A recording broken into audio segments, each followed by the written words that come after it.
a video that he did, and maybe that's a good place to start. Just start from the beginning. You did a video, man, where you were. I didn't know, after, and everybody who's not familiar with the backdrop of the story will kind of fill you in, but I didn't know if you were gonna be public or not so public. And you actually made some interesting remarks about some of the stuff that's been going on in terms of how the government operates, and just the you mentioned J. Edgar Hoover in particular, and that got my attention. And I learned from that video, and it made me say, let me reach out. And I was telling you when you and I talked, I don't reach out to that many people, but I really was curious to kind of get your perspective on some of this, particularly as it relates to our people and how to kind of understand and navigate this political thing. So maybe we just start right there, just jump right in. So Hmm. so what made you do that video, and what was going on there? Um, I think honestly, boys, first of all, hey everyone, how you doing? And boys, thank you for inviting me. I just appreciate it. Having an opportunity to do this. I told you when we were on the phone, every day I wake up is a good day. Yeah, sometimes we take it for granted where we wake up. And I wake up free outside of those barbed wire fences. So I'm good in the morning. What I did see though, watching what was happening to the mayor in New York, to Eric, is somebody who came on the television screen exactly like I did, and people make an assumption about his guilt immediately. And I started looking at a few comments, and I just said, "Up, that's it. I got to say something." I know some of us were born to be in the stands, and some of us was born to be on the field. And no matter how much I hide, no matter where I go, no matter where I live, it just seems that God chose me to not be in the stands. I just feel a responsibility to say something when I know about something or I've experienced something, and so that's what provoked me. The investigation or investigatory practices that the FBI has now are the same, exact same as they were when J. Edgar Hoover ran the building. And the building is named after him. The investigation handbook is named after him. The methods and the methodology is from him. And like I said in that video, he's a wicked genius. This man, I mean, we haven't seen anybody like this in, the law enforcement and investigation community. He kept investigations going on everyone. I remember this, Boyce, and this will probably give you a longer answer, but a short answer of why I did it. When I was elected mayor, the first thing you do is you go to a United States Conference of Mayors meetings. And I went to the meeting. It's the middle of January. I've been in office maybe 10 days. And all of these mayors got me. Wellington Webb, Willie Brown, Mark Morial from he is in New Orleans at that time as mayor. And they took me to the little bar in the lobby at the hotel in Washington, D.C. And they said, young man, we want to talk to you. I'm 31 years old at this time. And I said, what's up? They said, well, we wanted to come and tell you because you need to know this. You are under investigation by the FBI right now. And I said, what? What are you talking about? No, no, listen to us. They have a file on you right now. I said, I haven't done anything. I haven't been in office 5 minutes. They said that doesn't matter. You under investigation. When I received my discovery 12 years later, when I received my discovery for my case, they opened an investigation on me on February 2nd, 2002, literally 1 month after I was in office. 30 days after I was in office, they impaneled the first investigation unit on me and started bringing in people and questioning them. I hadn't even done anything. I didn't know where the bathrooms were. So it's that experience that leads me to say, boys, I got to say something right now because people are making these determinations. And, Eric is dealing with all kind of policy. Eric's position is like being the biggest governor almost in the country. He's not like a mayor. He's like a governor. And for him to come out just a few months ago and say, hey, or a couple months ago, and say, hey, I was wrong about the border policy and the administration is wrong. We should be checking these people at the border. When he said that, I did like this. Uh-oh. I start cringing because at that particular point, then he was against the administration. It's just no secret. He didn't speak at the DNC. He's the biggest Democrat they got. He's Mm. not on the scene. So when you look at some of these things, and I can see it now, I know other people just kind of, but I can see it happening. And it's definitely a tool that the government uses to oppress its opponents. And I just hate that and despise that about the country, but I also hate it for myself, my family, and others who have been through this experience. Wow. So, okay, so just to fill everybody in and those who are coming in case you don't know, speaking with Kwame Kilpatrick, he's formerly the former mayor of Detroit, among other things, and I definitely want us to get into all the things that are happening in this chapter of his life as well. And so, what it's interesting because as we're talking, there's so many things that go through my head that I want to ask you about uh, as a leader, as a human being as a father, as a black man. We're about the same age. I don't know. Let's see. What year were you born? 71? 70. 70. 70. Okay. So, yeah. So we're about the same age, and I remember seeing you. I think you interviewed, was it with Ed Bradley? And they had the whole thing about the hip hop mayor Oh, kind yeah. of thing going on. I Yeah, remember. and I was intrigued by it. I did not have an opinion, and I remember that the week that everything kind of started to kind of go left in a way. I remember I was actually in Detroit. I remember looking across the river at the city because I was speaking at the National Association of the NABJ, but National Black Law Student Association. Okay. Charles Ogletree was the other Yeah. speaker, and I remember even at that time, I was wondering about the things that you talk about, and it's a complex conversation, right? Because it's as you come and you say this, and you say, "Look, this is what they do. They have me under They have me under a microscope from the very beginning." What that says to me is it speaks to a thin margin of error, meaning that you're going into the space where there's a lot of gray area, right? A lot of my theory is that if you look at anybody under a close enough microscope, you can always find some reason to label them however you want to label them. And I was curious about that, but then you've got those who are going to turn around and say, no, no, no, he's just making excuses because da da da da da. What do you say to people who just say, oh no, you just saying that because you was messing up and you shouldn't have been messing up. How do you respond to that? Well, I think that both sides of that are right. Um, I don't run from the fact that I did some very stupid stuff, that I was immature in a lot of ways. And, I think I heard one of the bishops say that, at the same tenacity and veracity that you grow your acumen in whatever field you're in, whether that's politics, medicine, or law, you have to also work on your character at that same type of determined way. And that was an issue for me. I grew up, liking a bunch of women and thinking I could have them even though I was married. And that was wrong, but it wasn't wrong to me at that point. Um, but I don't have any charges for stealing no money. I don't have any charges for embezzling no money. I don't have any charges for any of that, and or convictions. And so the people in the city were being told one thing on the news and in America and on Abu Dhabi and BBC. They were being told one thing when it wasn't even in the case. And so I gotta also agree with the other side that the margin then is very thin when you're in that office. I had no idea. My ignorance was I didn't know if I fell out of the chair, slipped and fell on Jefferson and Woodward, that it would be on television in Dubai.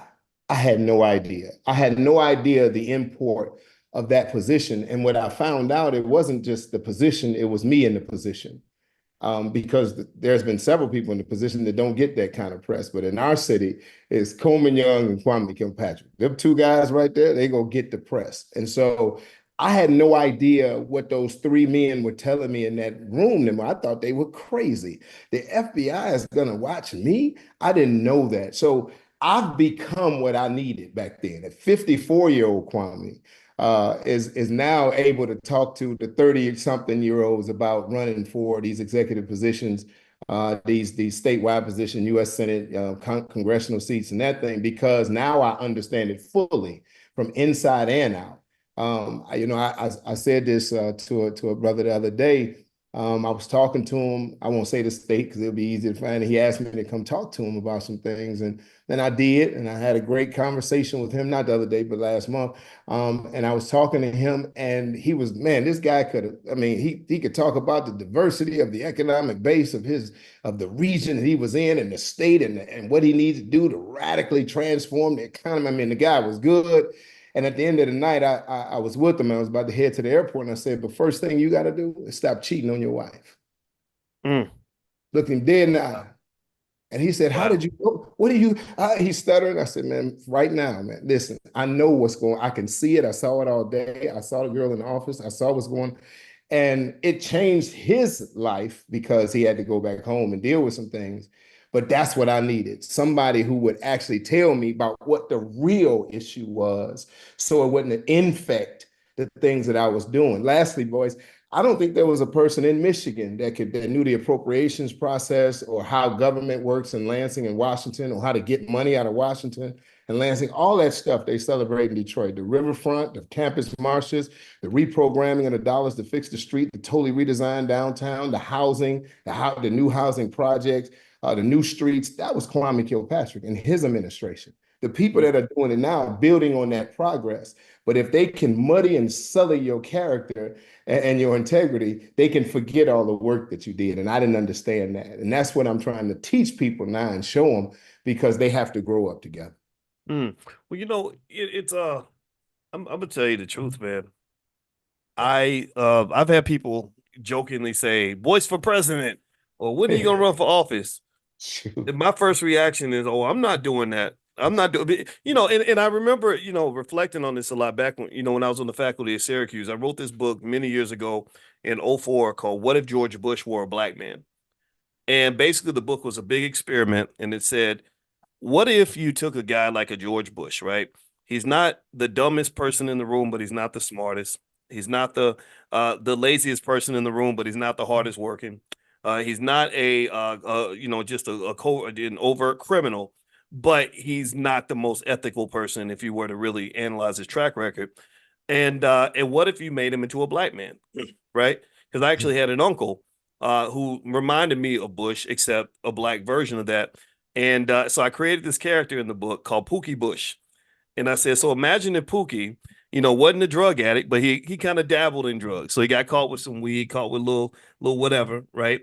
Or Pookie, he wasn't the laziest person, but he kind of messed up a few times, or he didn't get a good education. So I took the statistics and said, where would this young black man end up? Right? Would he end up in the White House? The answer is obviously no. He'd probably be dead or in prison, right? And my point in the book was, I was reminded of this when I saw what you kind of dealt with, was that margin of error piece, where when you go into a very volatile, fragile space like American politics, where I think all of us see it. I mean, give me a yes in the chat if y'all see this, where you're exactly what you're saying, that if you piss off the wrong person, next thing you know, you go from being, you know, an American hero to public enemy number one. Suddenly, all the corrupt people are labeling you as the corrupt guy. And now this does not exonerate anybody. This isn't me saying, I don't know. You and I just met. I don't know exactly every little detail of what happened in the administration, but I'm sure that if the same microscope was applied to almost any mayor in America, you could find something to attack or to prosecute, whatever it is, right? And I think that what bothered me the most about your situation was uh, the way they just really came to put that hammer down on you. I mean, they were trying to destroy your life. They No, they they were were trying trying to to. kill me. They wanted me out forever. They were serious about what they were doing. Can you talk about that? How did that feel? You know, it was horrible. It was because it wasn't just me. Um, they were calling my sons at that time. They were in like the seventh grade and the second grade. I had twins at that time, about 11 or 12. and they're 28 now. And my little guy was in the second grade. He's 22 now. And they were calling their schools and telling them, hey, you have Kwame Kilpatrick's children in your class. He's a horrible guy. You should get his kids out of school. They were following them to school. My twins be walking to school and the car pull up, private investigators taking pictures of them. We had numerous death threats, numerous death threats. We had a guy one time in a white van that it was, his wife called and said he's going crazy, said he's going to kill me, and he got on the phone and said he's going to kill me and all my N-word kids, and you know, he's traveling in a white van. The cop got the white van.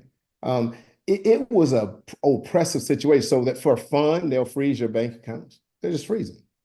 Stop them. You can't, you go to the bank and they say, sorry, sir, we can't do anything. You're like, wait, what happened? Right. And that's why people think this is a money case. Ain't no money in it. It's so they unfreeze it. It's the harassment is horrible. This is how horrible it is. When I finally got to prison, they walked me straight to the shoe, to the hole. I was in there 5 weeks. For the first 3 days in there, I slept.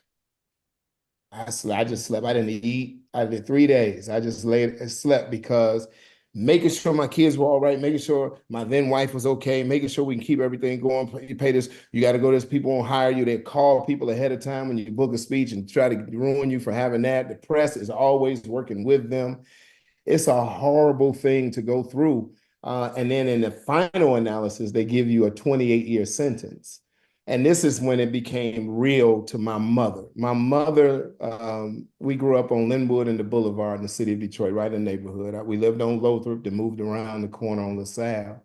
And there was a young man who I grew up with, Derek, and he murdered a guy, killed a guy right in front of everybody on our block. He killed him, but this guy was horrible, the one he killed. He was horrible. He did all kind of stuff. But anyway, he got a life sentence. And at that time in Michigan, life, he did 18 and a half years, and he came home. Well, he was sitting on his porch, and he came off the porch when he saw my mother pull it up, and he said, hey, mama. And she said, hey, baby. And he said, they gave my brother more time than they gave me, and I killed that boy right in front of y'all. She said that was the first time that she understood the type of time that I got. You got hedge fund people that have stole $11 billion. 17 billion, and they got 12 years, 15 years. The only case we have of one of these financial crimes where they got all this time was Madoff, and that's because he took the wrong people's money. And he was definitely going to go, and that was it for him. But everybody else, they don't get that much time. And even if it was a financial case, they also use the RICO charge against us.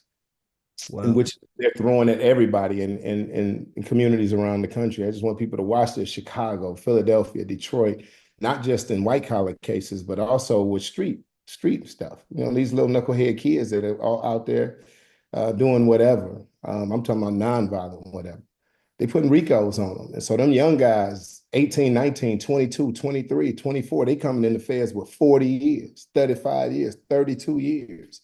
And you're talking about a kid that already don't care about life. So they coming in there, smoking, drinking, hanging, banging, killing, stealing, not learning anything, because simultaneously they took all of the programs out of the federal system. So you don't really have anything there but a GED program. So it's been this system I could talk about.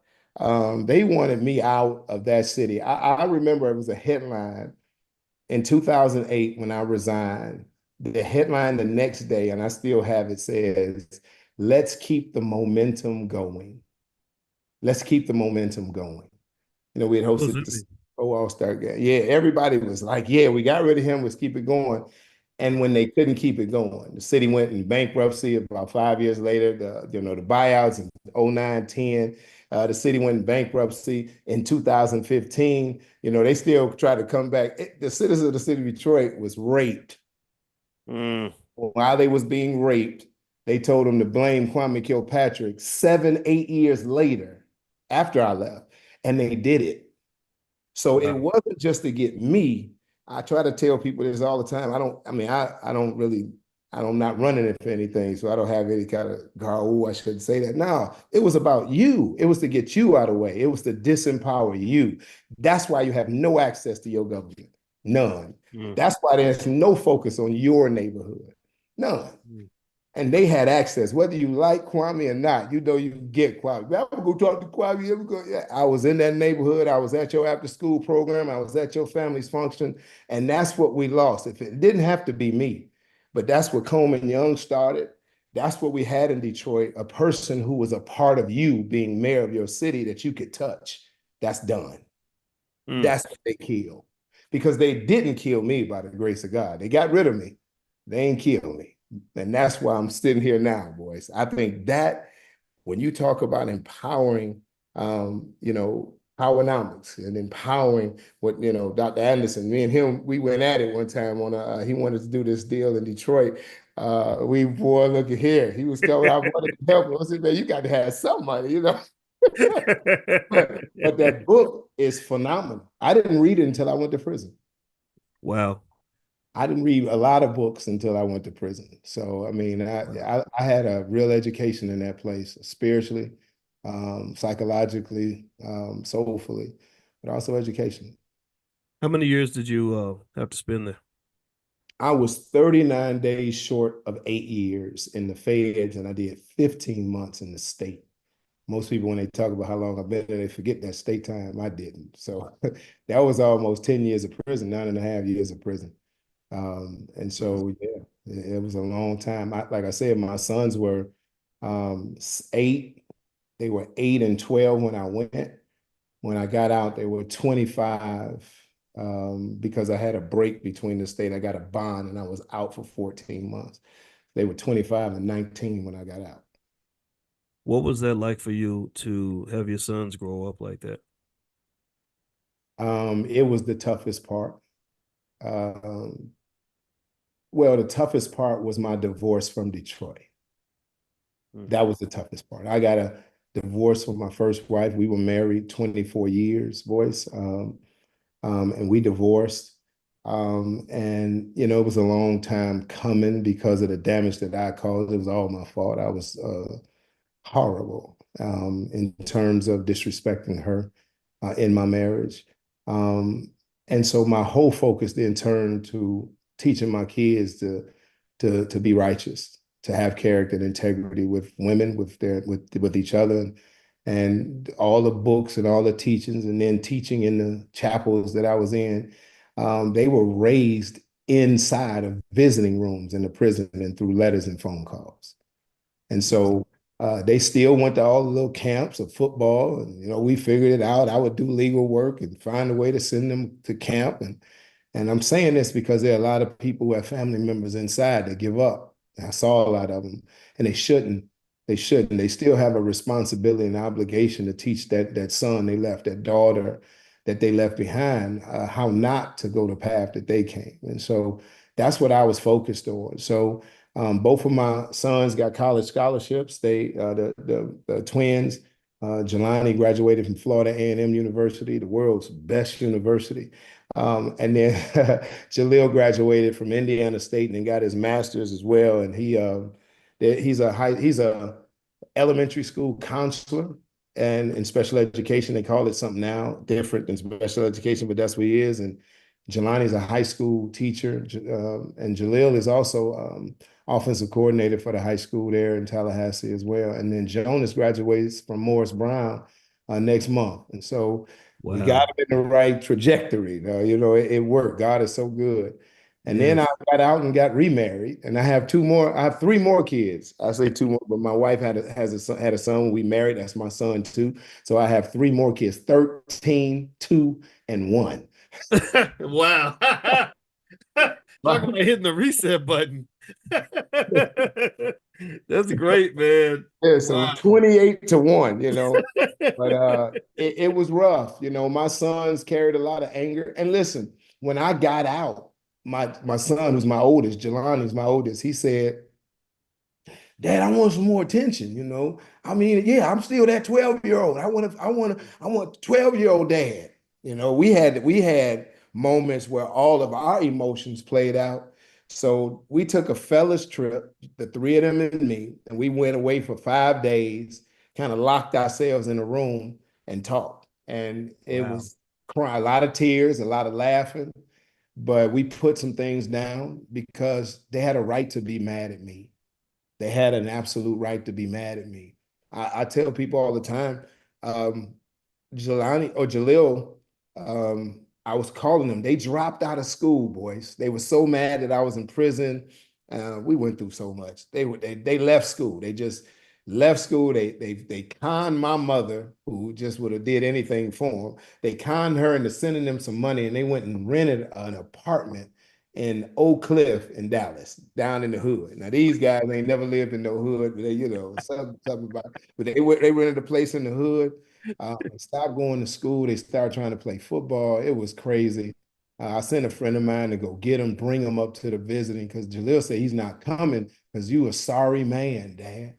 Wow. And I was like, whoa, I was Mm, crushed. And my, instincts say, what? But I said, you know mm, what? I have been that. That's wow. what I want to talk to you about. And Wow. a Yeah. lot of times we have to assume and consume how we broke our children, even though we think certain things didn't happen the way they think they happened. The first thing you got to do is validate, their feelings so you could talk to them for real. And we all, we cried in the visiting room several times, hugging one another, understanding one another. But we always left there loving each other. And that was a thing that I treasured about our relationship at that time. And so it was rough, but it was some moments that I wouldn't trade for the world. David said, it's good that I've been afflicted while I'm learning our statutes. And that I was like, I used to read that like a good bit afflicted, but a lot of the affliction helped me become a much better dad and much better man. Yeah, you sound like a man who has like myself gone through some therapy. You know, when you use words like validate and things like that. Is it a therapy? Did that help you? It helped me. I had a therapist at El Reno FCI. Now listen, all of this stuff I did for the first time when I got locked up. I ain't going to no therapy. I'm good. I was I was that guy, and this woman, Miss B, boy, look at here. This woman was about 6 foot tall and about 250 pounds. And Wow. she was from Yukon, Oklahoma. And she was a volunteer. They volunteered federal system had these counselors come in, and I was working in the chapel, and nobody signed up, right? Nobody Wow. signed up. So I'm in Wow. there sweeping, getting the chapel together, setting up. She said, "What about you?" And I said, "Well, ma'am, I'm okay. If you want to so you're scared to come in here and talk to me, huh?" And that's how she was. So he was dialed up just for me. He's just a straight. I'm talking about this is somebody I would have passed by on the street 100 times, but when I was in there, she was perfect, and my sessions with her were great. I'm getting kind of emotional because she wouldn't take none of my politics. Mm. Trying to figure out a way to politic her. She said, Mr. Kilpatrick, listen, she'll put the pad down. Mr. Kilpatrick, listen, you can politic me all day long, but I think you want healing. I think you want to overcome what you've been through. I think she would go, I said, this ain't what I saw on TV. You ain't supposed to talk to me like that. I thought you were just supposed to have fun. Yeah. But she was Wow. good. She was good, but she unearthed a whole lot of stuff, a lot of things that I felt inadequate about, a lot of things that I had to overpower with my personality. It's hard to be scared on Linwood and the Boulevard. We don't do fear. Listen, I got to Mm. get to school. Them people, I got to walk past them. People in my family told me, oh, what you going to be run? No, I'm not running. I'm going right up there. So a lot of times we never dealt with what fear actually is. And sometimes there's good fear, Wow. and you need to deal with it and face it and understand why you have it. It might be a warning. And so she helped me get through a lot of different things. And that's the kind of way that I taught. And I got my sons in therapy too. That was another thing. Fam, you did an incredible job with setting up therapy for its students. And my son ended up being the head of the student mentor program after he went through it. And so, it's Wow. just been an incredible ride to see everything that's happened. But listen, I'm focused on this government that we have and Mm. treachery that they commit upon particularly urban communities in this country, and mostly poor people, which squarely land in the black in the black neighborhoods, because that's where we are, in urban neighborhoods in the poor areas. Well, man, I like what I like about your story, as painful as it is. I mean, I think that that's what it was. Even though you and I didn't know each other, um, I felt I did not like when they gave you the sentence. I just don't believe in taking away somebody's life, unless they've maybe murdered somebody or something, right? But for the most part, I thought that was highly inappropriate. I remember being very, very happy when you were pardoned, and and I want to ask you about that. Before I ask you about that, though, it almost seems to me that there's no man stronger than a reflective man who's really, had to face the depths of hell. When you come that close to spiritual and or physical death, but you rise out of that, that to me is your superhero origin story. And what Yes. I see, my belief is, I'm really encouraged and excited to see what kind of Kwame Kilpatrick we're gonna see now that you are wiser. You've seen some things. You're much your perspective is just broader. And I see you as a tremendous asset to the community. That's just so you know. I'll say that publicly, and I don't care what nobody says, right? Because I can only imagine. I can't imagine going through what you went through without some deep, deep reflection, right? So now we're here. And with that said, I want to ask you about this. When you got those calls to tell you that you were going to get a second chance, what was that like for you?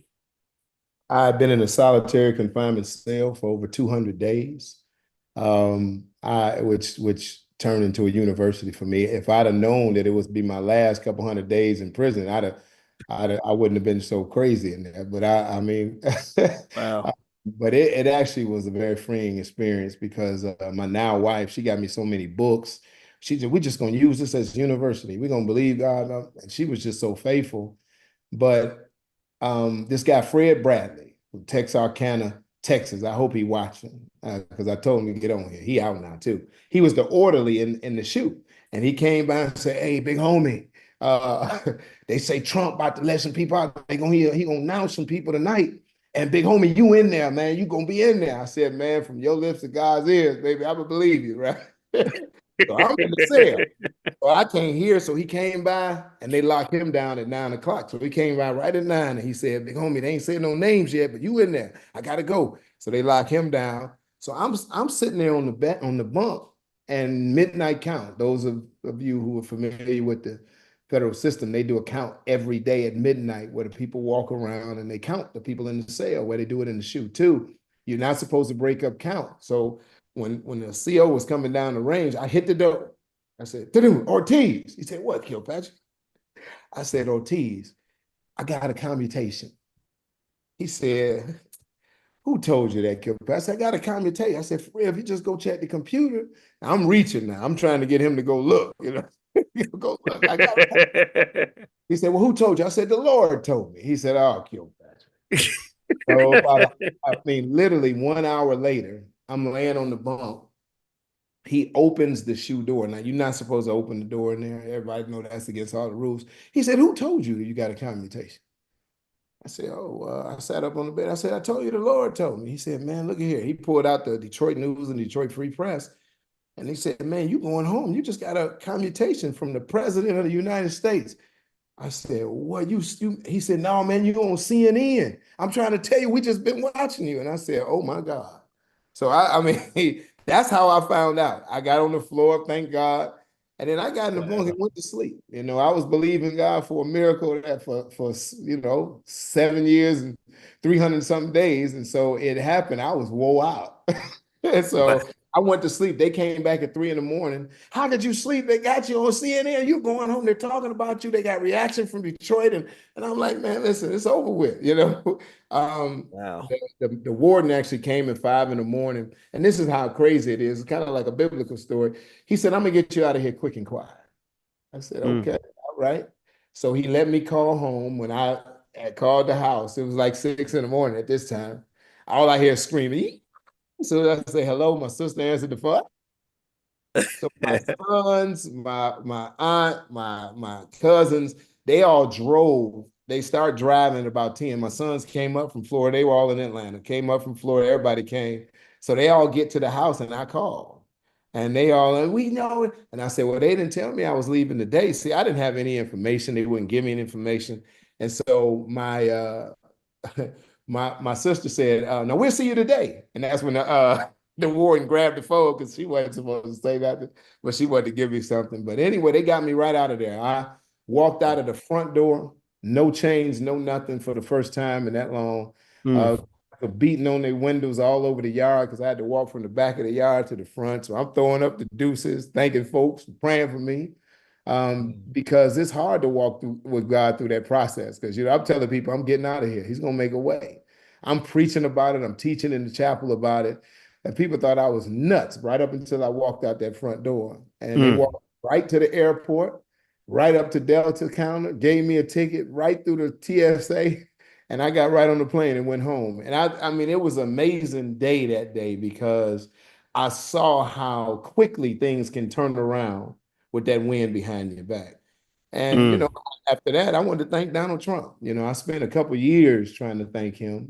My sons wanted to go thank him personally. I never met Donald Trump, never had a conversation with Donald Trump.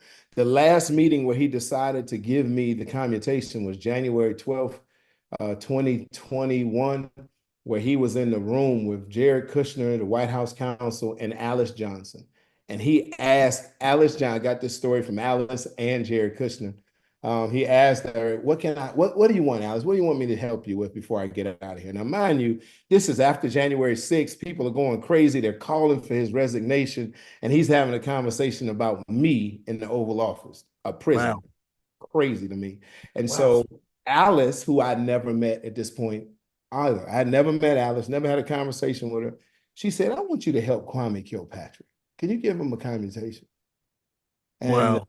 the White House counsel objects. No, we're not letting him out. Blah blah blah blah blah. Me and Alice already had a conversation, and Trump told the White House counsel to sit down. He said, "I'm gonna help your guy, Alice." That's all he said. That was at 6 Wow. p.m. ish on the night of the 12th. On the morning of the 13th at 8 o'clock in the morning, he signed my commutation. They embargoed it to the 20th when they told everybody else. So he Wow. did that without anything. I was praying, though, Boyce, for 200 days in that cell. The heart of the king is in the hand of the Lord. And like the rivers of water, he could turn it whichever way he pleases. Mm. Lord, please turn President Trump's heart towards me. That's all I was praying. One more story. When I got out, I'm calling around. I get from Alice Jared Kushner's number. So I called Jared Kushner. I'm talking to him, and I'm like, man, why did you do this? Like, why me and my now wife, we were sitting there. Why did you do this? Why did you help me? I mean, and he said, I don't know. We had white people, black people, Republicans, Democrats, all coming and saying, help this guy out. And our hearts were just turned towards you.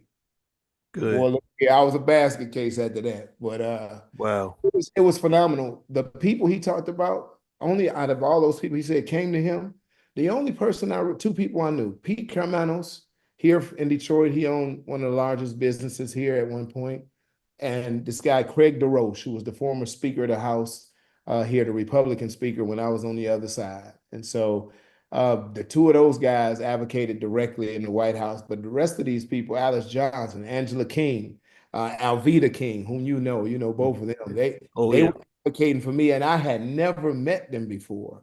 Wow.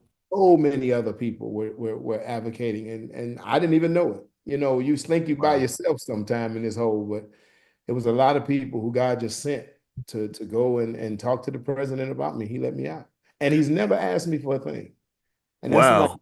never asked me for that, never asked me for support, never asked me for anything, which is the opposite of what most people think about it. But I'm like waiting. I'm in politics my whole life. I'm waiting. He gonna ask me.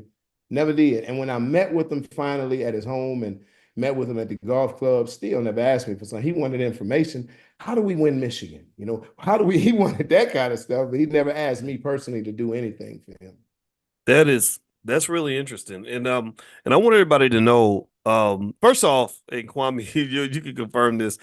I didn't know what Kwame was going to talk about. I'd let him know that I'm not here. I'm not a journalist. I don't do gotcha questions. I'm not here to push one way or the other. I have no idea how a lot of you feel, and you have a right to feel however you feel about this. And also even the part about Trump, this is not an endorsement one way or the other.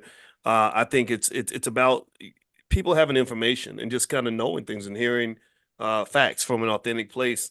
And I actually because I can only imagine one thing that's really intriguing about what you said, Kwame, is you were saying that you didn't know that you had so much support.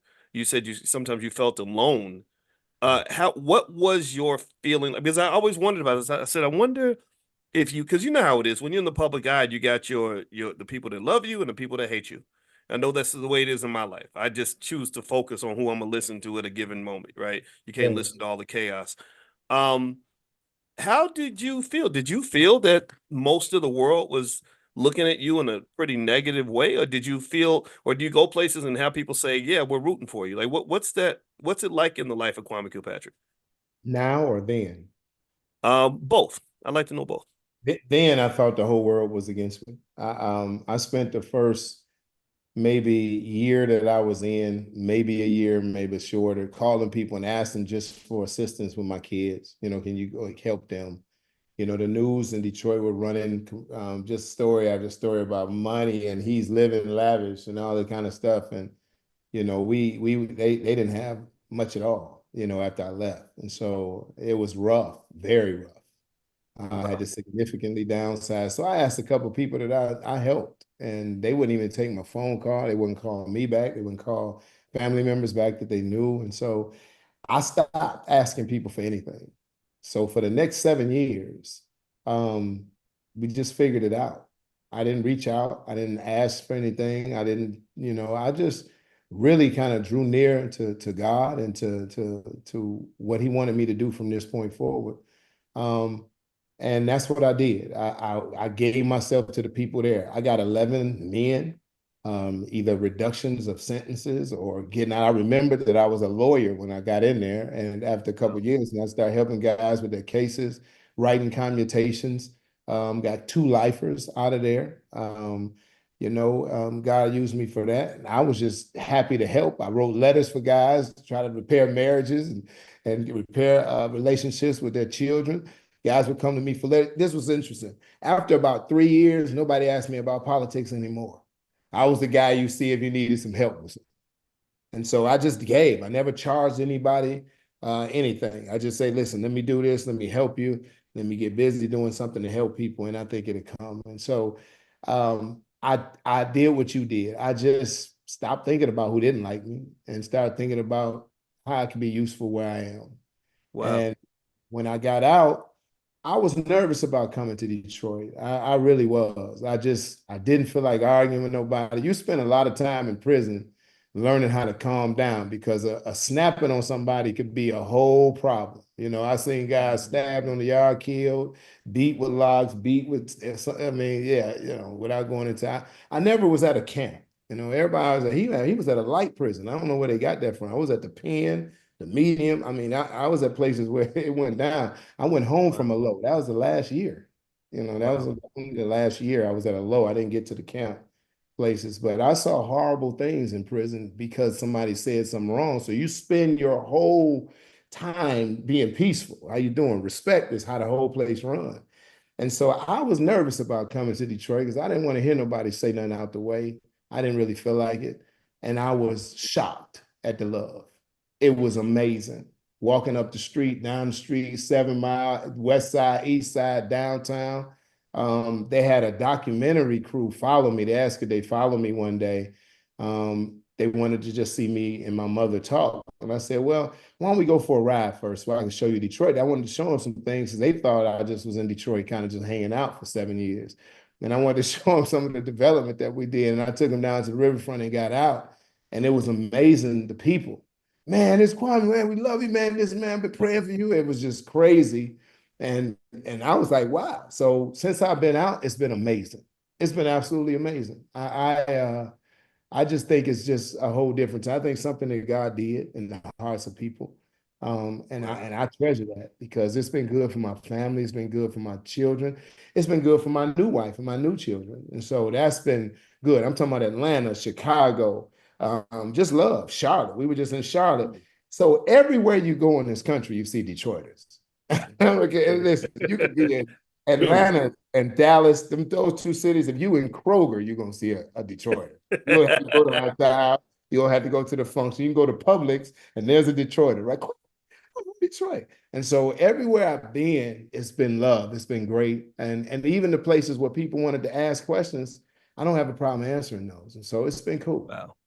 Wow, man, that makes me happy. I don't, I don't have hesitation to show my bias. I actually speculate, and maybe you can confirm this for me. I speculate that you are a better leader now than when you were mayor of Detroit, and a greater asset, definitely to our people. Than because I feel like politics just seems like it comes with so many weird strings attached, so many unhealthy systems. And I'd like to get your thoughts on some of that in terms of what you're seeing more specifically with maybe what's going on with Eric Adams. If you see some things that a lot of us don't see, because one of the things we do when we get together for Powernomics training every week is just try to understand what's going on with these systems and how our people fit into that in a way that's going to benefit us and our children. Can you kind of speak to some of that? When you look at Detroit and you hear all of the stuff about Detroit, oh, poor people, poor this, poor that. Detroit has about $1.4 billion in trade that comes across the water every single day. Wow. So I never thought of Detroit as a poor city. My idea, even with putting Black folks in development and Black folks in trade and Black folks on the riverfront, is because I thought it was an economic argument, not a race argument. The city is also about 84% Black. I mean, it's all kind of new people coming into the city, new races, new faces, and new space, and that's awesome, but it's still 80-something% Black. And so in order for the city to prosper the way that most people want it to prosper, you have to get those Black people plugged into the economics of the city. A lot of times we spend so much of our time on the emotions of politics without understanding the body politic. And I'm trying to get people developing, get people entrepreneur program, getting people tied and plugged into people. I used to say at the State of the City address, 51% of the contracts that we did were this. Then I got all the way to 07, 73% of the contracts were minority contracts. There's people that are not happy about that. I took $84 million out of Comerica, which was quote unquote the city's bank. It was manufacturing bank. It was started in Detroit. It changed the Comerica Bank. But then one day, I mean, I got a call the same day the governor got a call. We're moving to Dallas and moving our headquarters. Never been in a discussion, never asked us, can we match it? Nothing. They moved and moved their people out. So I said, okay, cool. It's not the city's bank anymore. So we did this open bid for people to go for our banking business. They got mad. And of course, the editors of the paper were on that. They're on their board. And so when you start seeing the politics and things come in the paper about me and all this kind of stuff, you got to understand, and this is dovetails in the air, some decision was made that somebody didn't like. And when I did that, I took $84 million and I took it and put it in First Independence Bank, which was Don Davis and the Black bank in town, the Black board. And he helped me do 36 parks in the city of Detroit. A lot of those parks they're playing on right now was because we made that move. Comerica had never done that, ever. And Wow. so it was an economic move that did that. And a lot of times people talk about hip hop mayor and all this kind of stuff, but I'm talking about how to move chess pieces on the board to make sure our community has a footing in the economy of Detroit. And so as Detroit continues to prosper as it was starting to do, that we're plugged into the economy. And I think that's the difference between what you see on television versus what's really happening in the office. Because you're fine if you just go along to get along. But if you start asking questions about actually who has the contract for that? Mm. And how long, where do they live? In Arizona. Oh, okay, cool. Cut that. Yeah. We got people that can do warehousing here. We have people that own buildings here. If you start acting like that, you're a problem. So Mm. that is when we start talking about the economics of the city of Detroit, where we have an international waterway, where we have, a billion and well, over a billion in just-in-time delivery comes across, not just in the automotive manufacturing industry, but also in healthcare. DMC, St. John's, Henry Ford, they all benefit from what's coming across the water. Nurses, gloves, yeah, nurses themselves. So when you start talking about that, I saw that we had 3,000 nurses coming across the water every single day and working in those big hospital systems. So we created with WC3 a nursing program. There's no reason we can't get 3,000 nurses out of this program. And so we raised up LPNs and RNs. And there's some people on here that remember that program. Where is the crime happening in Detroit? The crime is happening in Detroit from 3 o'clock to 8 o'clock. 80% of our crime was happening between 3 and 8. So I Wow. said 8 to 3 is the school time. Whatever happened there, the school is supposed to be taking care of it. But 3 to 8 is mayor's time. So we set up an after school program, a citywide network for after school. Our crime went down to 1960s numbers. This is Wow. the and so that drove an economy. How do you get a Super Bowl? When I made the pitch to the Final Four, went out to the NCAA and made the pitch to bring the Final Four to Detroit, which we got, I had to sell them the vision that we had for ourselves and who would be participating in that vision. And we had the Final Four. We hosted the Super Bowl. We hosted the Major League Baseball All-Star Game. We hosted the G12 Summit. We hosted these things in Detroit when we weren't hosting anything like that. And it was because we were able to talk about everybody investing in Detroit. So that even the business community, in Detroit is Detroit Renaissance. They're the business community. So when we had the Super Bowl, the NFL came in, did their walkthrough and said, we need you all to do this whole streetscaping. So we looked at it and we said, it's going to cost $23 million. So I went to the business community and said, I need $23 million by Friday to be able to do what we need to do. They raised $23 million in 48 hours. Wow. Everybody participated, but now it's just them participating. But the community and neighborhoods and all of those folks outside of that realm don't seem to be participating a lot. And I don't want you to just go to the function and the ribbon cutting. I want you to have a stake in what's happening so you care about it more. And that's the difference between the politics that's in political campaigns and the body politic with having someone there that really cares about your interests in owning, operating, benefiting from the power and economics of your particular city, county, or state. Wow. Well, man, let me just tell you, I've really enjoyed this conversation. I could keep talking to you for another 5 hours because there's so much stuff I'd love to ask you about. Um, but I'm gonna try to summarize it up in a couple of final questions. First question is, are you completely done with politics? I mean, are you, like where would politics fit into your future, if at all? I don't know. I used to say, yeah, I'm done with it, but since I just like to be led by God and the Holy Spirit. And so I'm a not say I'm done with anything because he might say it, but at this particular point, I have no interest in being in a political office. Although I would like to talk with government officials and help some of them understand how they can benefit their people from the offices they have. Every year, mayors do bonding deals. They do bonding for water, bonding for sewer, or general obligation bonds. There's opportunities to raise up finance companies, raise up debt management, raise up law firms in your position. It's not even, and the Fed's not coming because you could do it by the board, by the book. And that's the thing. None of those things were in my trial. And so I believe that there's some kind of something I'm supposed to be doing in government, but I don't know what that is, and not politics and not political office. So no, I don't know. I don't believe that. I don't I'm so I get nervous and start sweating when I start thinking about holding office. But really impacting politics, that would be a good thing to do. Yeah. I mean, I'll just tell you what I see is, and we can talk more about it offline if you want, the rest of my opinion, but so much about, Dr. Claude Anderson's style, economics and politics, and you understand that it's about the money, right? And I don't know if people get that. Like, I think it seems like people think it's about the social issues, LGBT and all, right? And those things are important for sure, but that's not what they talk about in the back room. Am I right about that? Never. Never. I mean, never. Listen, never. Like when I was a leader in Lansing, John Engler was the governor, and before I was leader, but I was only like 28 years old. And then John Engler called me in his office, and he played hard. Now this dude played hard. I learned under him. He was a bad dude because he was like vicious, right? And I know a lot of people didn't like him, but I'm thinking about him in a different way. I like that because I learned. But I went in the office. He said, "This is what I want," and he wrote it down. And he said, "What do you want?"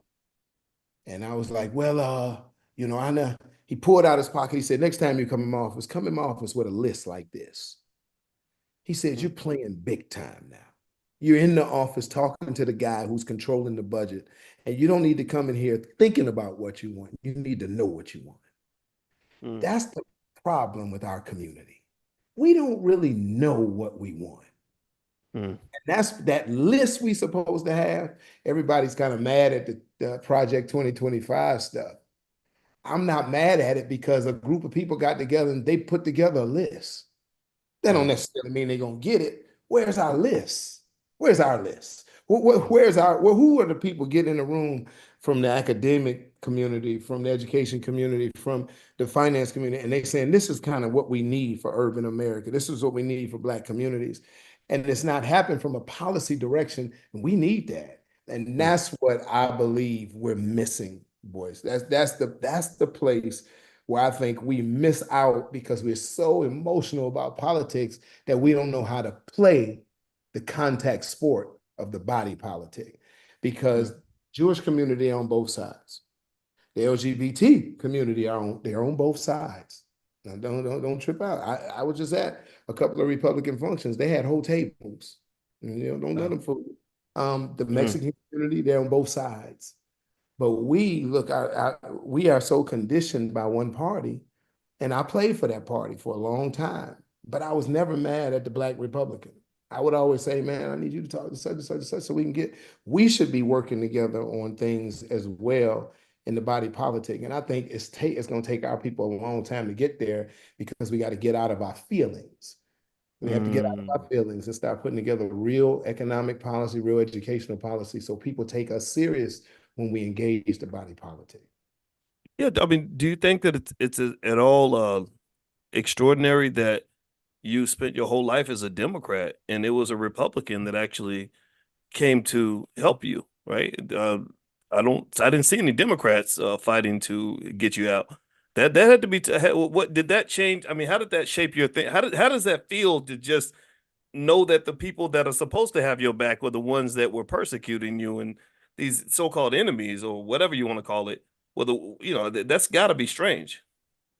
It was very strange. It was a Democratic president that handpicked a U.S. attorney to come in and prosecute me. It was a U.S. attorney and an attorney general in Washington that approved a RICO charge and then told the president, and he approved it with him. And then there was a Republican president that got me out. But not just that, it was a Republican president, George Bush, that got us the money for campus marshals. It was a Republican president, George Bush, that reprogrammed the money so I could do Herman Gardens right out there on the west side. Mm, And it was a meeting in the White House with George Bush, looking at him eye to eye, talking about the $18 million that I need to complete Herman Gardens. I didn't have a problem. I was trained and raised in that. I didn't see who he a Republican. I can't talk. No, we're trying to get Herman Gardens done. We're trying to get campus marshals done. We're trying to do it. We have to start getting back to getting the business done. The people that we call heroes in our community, the men and women, they didn't fuss about no party. They were trying to get free or trying to get access or trying to move forward in something. And that's the thing I think we're missing today. mm. It Wow. hurt. It hurt. It hurt. It hurt, but it was necessary for me to wake up. Mm. It was Wow. necessary for me to wake up. I just knew that President Obama was going to get me out of there. I mean, me and Obama talked like you and I were talking. I mean, we went to lunch, we hung out, we did fundraisers together. That was my man. And everybody said, "Oh, he couldn't do it." They would have talked about him. He couldn't do Mm, it because it was too soon. And I watched when he got a transgender army guy out. He did a press conference after that guy did 7 years and said he suffered enough. And I said, wow, that maybe he did that because he's going to come after me. But Elijah Cummings sent a message to my mother for me to call him. and rest his soul. I called him from a prison phone, Boyce, and I said, Congressman, what's going on? He said he's not going to do it, Kwame. I said it was the last day of his. It was January 19th. He was getting out of there. He's not going to do it. I said, why? Why isn't? He said, I just left the Oval Office. He couldn't tell me why he wasn't going to do it. He's just not doing it. I said, well, thank you, Congressman, for everything. I hung up that phone, went back to my cell and said, there got to be a better way. And I thought Hillary Clinton was going to win. Maybe I have another chance. And when Donald Trump won that night, I said, well, this had to be my president. John Cotton, who was my main man in prison, he always remind me I said that. Well, this got to be my president then. I don't care if y'all mad at him. I got to ride. So I did. And I said Wow. the night he won, and it turns out that that was the person that actually did sign the paperwork. I'm gonna help you, and he did it. Wow, that is quite profound, man. Wow. I everybody in the chat, Kwame said a word that I want us to walk away with so that we can all grow from this conversation. He said, "Wake up." So everybody type "wake up" in the chat. Let's be intentional, make our commitment. We're gonna wake up, and whatever waking up means for you, right? I'm not here to tell you to be a Democrat, Republican, none of that. I just want you to wake up. Every morning, you guys know we do consciousness, financial consciousness training every day. And consciousness means you are awake, you are paying attention. So everybody wake up, type wake up in the chat. And also, last question, man. Okay, so I heard some people in the chat mention that you should write a book, Have a that book. you should do a movie. You got a book? What's your book Got a called? Go book. ahead. It's called Off the Grid, the Return Back to Destiny. They can go right now on Amazon and get it. A lot of stuff I talked about today is right in here, especially the federal system. I go into the J. Edgar Hoover thing in here too, so I want you to see that. But yeah, it's please, this is the book right here, Off Right. the Grid. It's right on Amazon. You can pick it up today. Go ahead and grab it for me. I got kids to feed. All right. So everybody who I'm gonna give my copy now. Again, I told y'all from the beginning that we believe in freedom of speech, freedom of thought, freedom of expression. So I'm not asking anybody to like or dislike Kwame. But if you were inspired by and informed by what he did and felt privileged by the information he shared, I would like to ask you to go make it rain on his Amazon account and go and buy copies of that book. And then also, anything else you'd like for us to know about that you have going on that people can support, or maybe following on social media, stuff like that. Yeah, I'm at the real Kwame Kilpatrick, both on Facebook and Instagram. We launched a ministry in January of 2022, Movemental Ministry. We launched it in Georgia. We love it. We're doing well. We just moved and launching. Well, we didn't move yet. We're moving our ministry to Michigan, but we launched a few weeks ago in the Detroit area. So we're actually going to have now the ministry in Detroit. We meet on Saturdays at 3 o'clock because we ain't trying to mess up your Sunday service. And we have it started. We've had 3 services so far, and we're there this Saturday at the Novi Public Library, Saturday at 3 p.m. So all of you all that are in Detroit, come on, stop by. That's where we have our service. I had you out of there by 4:45, but we're Right. gonna learn that word. We take out a lot of the theatrical part, and let's just dig down and find out who this man called Jesus is and what does he want with us. And so that's what Mm, we talk. We get down to understanding and exegeting the text. mm. All right, all right. So you guys heard it. You heard it here, and I want to say thank you. Please give Brother Kilpatrick a digital thank you for spending time with us today, brother. It was a pleasure getting a chance to get to know you, and I look forward to supporting what you're doing. I see you as one of the best leaders in the country, and somebody that I really think that the most interesting chapters in your book have yet to be written. And I look forward to seeing all the great things you do over the next several decades. And I want to say also thank you to everybody who came and hung out with us. If you want to get a text notification when we meet for Powernomics training next week, you guys know we've been reading Dr. Claude Anderson books. That's what we do every Wednesday. We just read through Dr. Claude Anderson books, Kwame. And so if you guys want to get a text notification, text the word greatness to 87948. Text greatness to 87948. And also tomorrow morning at 10 a.m., you guys know we're doing financial consciousness training. And of course, Kwame, you're invited to that as well anytime you want to stop by. And we are building our people. We ain't waiting for nobody. We ain't waiting for no Democrats or Republicans. It's okay just to be black and to be intelligent. All right. So God bless everybody. And thank you, brother, man. It's a great conversation. Thank you, Doc. I appreciate you, man. This has been so fun and great, and I appreciate the comments. And one brother said you don't have to go to prison to learn, and he's exactly right. That's exactly why I said I needed a me now back then. But that's why we need to make sure young brothers and sisters don't have to go that way to learn. We should be teaching them. Right on, right on, right on. All right. So God bless everybody. Have a good night. I'll see you guys tomorrow. And all right, Kwame, I'm gonna hit you up, man. All right, Great please. talk.